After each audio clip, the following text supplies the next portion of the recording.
3 જાન્યુઆરી 2026 શનિવાર. સ્નાન સંસ્કારક યોહાન ખૂબ જ વિશ્વસનીય વ્યક્તિ છે. તેમને પ્રભુએ એક કામ સોંપ્યું છે. ઈસુ જાહેર જીવન શરૂ કરે ત્યારે એમને લોકો સમક્ષ રજૂ કરવા અને એમની ઓળખ આપવી. સ્નાન સંસ્કારક યોહાન કબૂલે છે કે તેઓ પોતે ઈસુને ઓળખતા નહોતા. સંબંધીઓ હોવાને કારણે માનવીય દ્રષ્ટિએ અવશ્ય ઓળખતા હતા, પણ પ્રભુની માનવજાત માટેની મુક્તિ યોજનામાં ઈસુ કયો ભાગ ભજવવાના છે તે એ વિશે અજાણ હતા.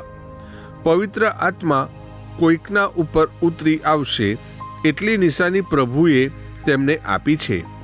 પવિત્ર આત્માને તેઓ ઈસુ ઉપર ઉતરતા જુએ છે અને એમને ઈસુની ઈશ્વરપુત્ર તરીકેની ઓળખ થાય છે. આ ઈશ્વરપુત્ર આપણું પાપ પોતાને શિરે લઈ આપણી વચ્ચે આવ્યા છે. સ્નાન સંસ્કારક યોહાનની ઈસુ વિશેની આ સાક્ષી સ્વીકારીએ. એ ઈસુ ધર્મને એટલે કે આપણે પ્રભુ સાથેના સંબંધને આપણા જીવનમાં ઉતારીએ તો આપણે ઈશ્વરના સંતાન. પ્રસ્તુત કરતા અમૃતધારા Don Bosco animation centre Kapadvanj.